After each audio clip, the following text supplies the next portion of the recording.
Hello दोस्तों, नमस्कार। आप सभी का स्वागत है आपके अपने YouTube channel current affairs magic में। और आज हम बात करने वाले हैं 4 अक्टूबर के करंट अफेयर्स की।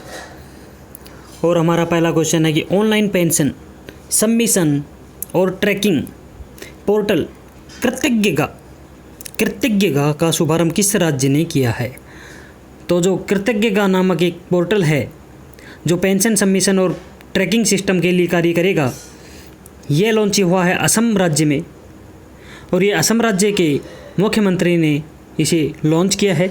और असम राज्य के जो मुख्यमंत्री हैं वो सर्बानंद सोनोवाल हैं और यहाँ के राज्यपाल हैं जगदीश मुखी।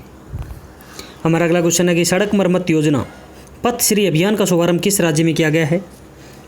यानी सड़कों को सही करने के लिए जो पथ श्री अभियान शुरू किया गया है, ये पश्चिम बंगाल सरकार के द्वारा किया गया है। और यहाँ पर पूरे राज्य की 12,000 किलोमीटर की जो सड़कें हैं उन्हें 7,000 खंडों से अधिक हिस्सों वाली मिशन मोड में और समयबद्ध तरीके से मरम्मत यहाँ पर इनकी की जाएगी। पश्चिम बंगाल की जो मुख्यमंत्री हैं वो ममता बनर्जी हैं और यहाँ के राज्यपाल हैं जगदीप सिंह धनखड़। हमारा अगला क्वेश्चन है कि कौन जल स्वच्छता और हाइजीन वास कार्यक्रम के लिए 800 करोड़ रुपए की विशेष पुनर्वित्त सुविधा की घोषणा की है? तो यह की है नाबार्ड ने, national bank for agriculture and rural development ने।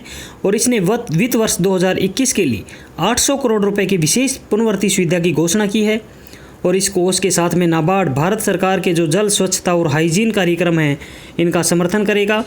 और नाबार्ड 36 महीने तक की पुनर्भुगतान अवधि के लिए वाणिज्य बैंक, क्षेत्रीय ग्रामीण बैंक और सहकारी बैंक सहित सभी पात्र वित्तीय संस्थाओं को रियासती पुनर्वित्त प्रदान किया करेगा। यहाँ पर जो 95% पुनर्वित्त के लिए एक थ्रस्ट क्षेत्र है। और इसके अलावा NBFCS, MFI और NMFI यानी सोसाइटी ट्रस्ट के लिए बैंक क्रेडिट को भी यहाँ पर बढ़ावा दिया जाएगा।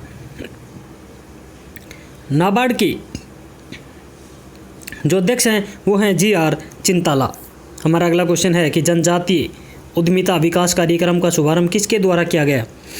तो ये किया गया है अर्जुन मुंडा के द्वारा। और अर्जुन मुंडा हैं ये हमारे केंद्रीय जनजातीय कार्य मंत्री हैं और इन्होंने जनजातीय उद्यमिता विकास कार्यक्रम का शुभारंभ किया है।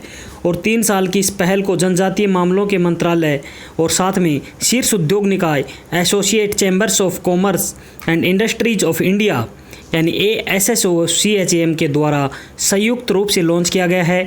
और यह पहल आदिवासी समुदायों की जो क्षमता है उसका विकास करेगी और सामाजिक आर्थिक विकास में उनके योगदान को बढ़ाने के लिए उनका क्षमताओं को यहाँ पर निर्माण करेगी। यहाँ पर आदिवासी उद्यमिता विकास कार्यक्रम लॉन्च के दौरान जो महात्मा गांधी की जयंती थी और वंचित हाशिए पर रहने वाले जो लोग थे उनका उत्थान, समावेश और सशक्तिकरण को चिन्हित करने के लिए एसोचैम ने खादी इंडिपेंडेंट आत्मनिर्भर भारत शीर्षक वेबिनार भी यहाँ पर आयोजित किया गया था। हमारा अगला क्वेश्चन है कि भारतीय नौसेना और बांग्लादेश की नौसेना द्विपक्षीय नौसेना अभ्यास बोगो सागर का दूसरा संस्करण कहाँ पर शुरू हुआ है? तो जो भारत और बांग्लादेश के नौसेना के बीच में जो अभ्यास होता है उसका नाम है बोगो सागर। और इसका जो दूसरा संस्करण है ये शुरू हुआ है बंगाल की खाड़ी में। और ये बंगाल की उत्तरी खाड़ी में यह आरंभ हुआ है। और इसका जो उद्देश्य है वो समुद्री अभ्यास और संचालन के एक व्यापक स्पेक्ट्रम के माध्यम से जंगी कार्यवाही का जो अंतर और संयुक्त परिचालन है उसके अंदर कौशल विकास करना है। बोगो सागर जो नौसैनिक अभ्यास है इस 70 के दोनों नौसैनिकों के तोप पर यहाँ पर सतह युद्ध अभ्यास, नाविक कला विकास और हेलीकॉप्टर संचालन का अभ्यास किया जाएगा। इसके अलावा यहाँ पर 4 से 5 अक्टूबर 2020 तक बंगाल की उत्तरी खाड़ी में भारत और बांग्लादेश की नौसेनाएं संयुक्त गश्ती यानी कॉरपोरेट के तीसरे सत्र में भी हिस्सा लेंगी, जिसमें दोनों सेनाएं इकाइयाँ अंतर्राष्ट्रीय समुद्री सीमा रेखा के साथ संयुक्त रूप से यहाँ पर गश्त करेंगी। हमारा अगला क्वेश्चन है कि भारतीय तटरक्षक पोत वेसल कर्नाकलाता बरुआ को कहाँ पर कमीशन किया गया है? तो ये जो भारतीय तटरक्षक पोत कर्नाकलाता बरुआ है इसकी तैनाती की गई है कोलकाता में।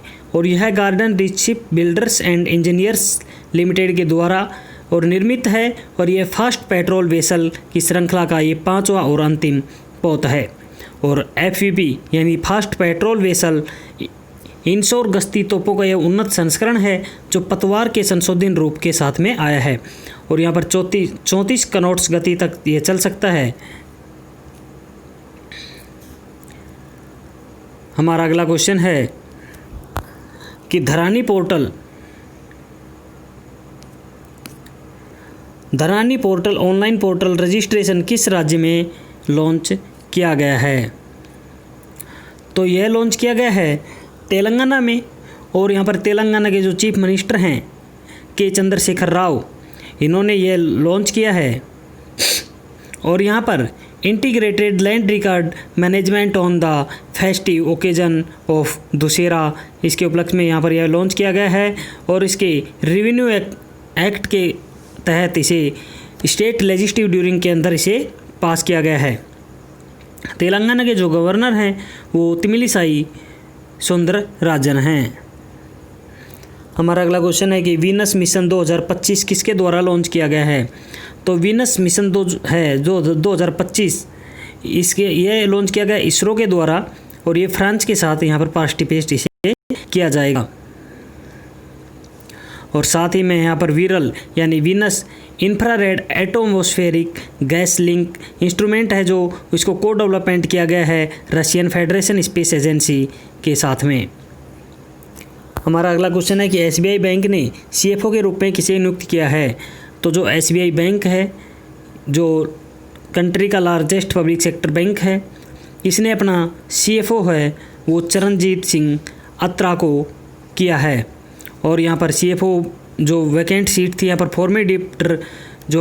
पर फॉर्मर डिप्टी हैं एमडी सीओ ये प्रशांत कुमार हैं, इन्होंने मूव किया, उनकी जगह इन्हें यहाँ पर लिया गया है।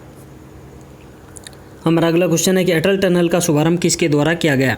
तो जो अटल टनल है ये मनाली के अंदर स्थित है, और इसका जो शुभारंभ है, इनॉग्रेशन है, ये हमारे नरेंद्र मोदी प्रधानमंत्री के द्वारा किया गया। और ये पूरे वर्ल्ड की लॉन्गेस्ट हाईवे है, टनल है, जिसकी लंबाई 9.02 किलोमीटर है। और यह मनाली यानी हिमाचल प्रदेश के लाहौल स्पीति के बीच में है। तो धन्यवाद दोस्तों, आज के लिए इतना ही। मिलते हैं नए वीडियो में नई अपडेट के साथ। तब तक पढ़ते रहिए, बढ़ते रहिए, और आपके अपने YouTube channel current affairs magic को सब्सक्राइब करना ना भूलें। धन्यवाद।